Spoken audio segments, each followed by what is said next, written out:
The cornfield. Tommy walked along the edge of the cornfield, dragging a stick through the dark soil. Inside the farmhouse, his parents' voices rose and fell like summer thunder. Words like mortgage and foreclosure drifted through the screen door, carried on the hot Nebraska wind. The cornfield had always been different from the others. While the rest of the farm's corn grew in neat, predictable rows, this field had a wild quality. The stalks grew taller here, their leaves a shade darker, as if they'd drawn up something besides water from the soil. Tommy's father never worked this field with the tractor. "That ground's different," he'd say, looking away. "Best leave it be."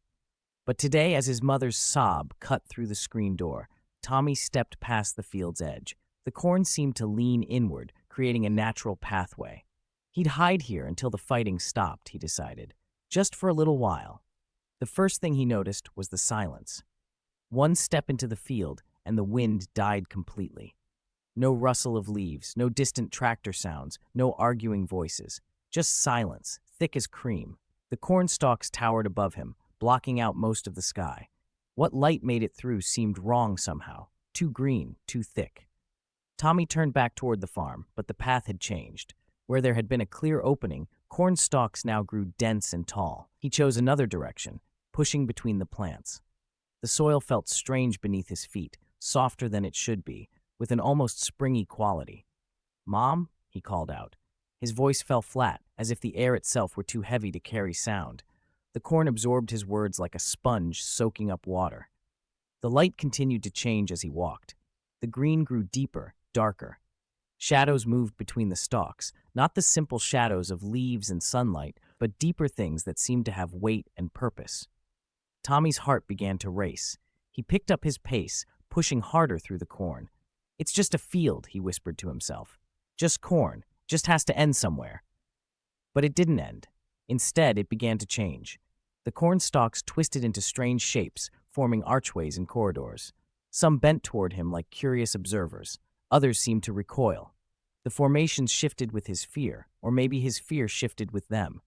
He couldn't tell anymore which came first, his racing thoughts or the corn's contortions. The ground beneath his feet grew softer still. Each step made a sound like a sigh. Tommy looked down and saw his shoes had left no prints in the dark soil. The earth had swallowed them whole. In the distance, though distance had become a strange concept here, he spotted a clearing. The corn parted before him, creating a perfect circle of open space. At its center stood what looked like a farmhouse made entirely of corn husks and twisted stalks. Dark windows gaped like hungry mouths. Moving shadows inside mimicked his parents' shapes, their gestures an endless pantomime of argument. Tommy backed away, but the clearing followed him. The twisted farmhouse stayed the same distance away no matter how far he ran. His breath came in ragged gasps. Tears streaked his face. He stumbled and fell. Something was wrong with the soil. It didn't feel like dirt anymore. It felt alive. He tried to push himself up, but his hands sank deeper. Panic shot through him as he realized he couldn't pull free. "Help!" he screamed, thrashing against the ground. "Dad! Mom! Somebody!"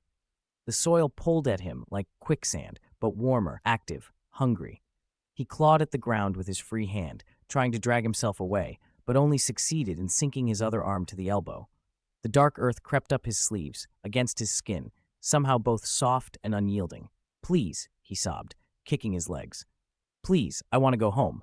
I want my mom. Please." The corn bent inward, blocking out more of the sickly green light. Shadows slithered across his legs. Tommy screamed as he felt the ground pulling at his feet, his ankles creeping up his calves. He thrashed harder, but each movement only seemed to drag him deeper. "I'm sorry," he cried. "I'll be good. I'll never come back here, please." The soil reached his waist now. It wasn't quick like drowning. It was slow, deliberate, inexorable. Tommy's screams echoed in the unnatural silence of the field, swallowed by the towering corn. His fingers scrabbled uselessly against the ground as it pulled him deeper. The last glimpse of sky vanished as the corn wove itself into a ceiling above him. In the near-total darkness, Tommy saw the shadows moving between the stalks, darker shapes that might have been faces, might have been hands, might have been nothing at all. His final scream was cut short as the soil covered his face, filled his mouth, pressed against his eyes. Then there was only darkness and silence and the cornfield. In the years that followed, farmers would tell stories about the cornfield, about the strange shapes they sometimes saw moving between the cornstalks, about the sound of a child's screams on windless days, about the way the corn seemed to watch them as they hurried past. But no one ever worked that field. That ground was different, after all. Best to leave it be.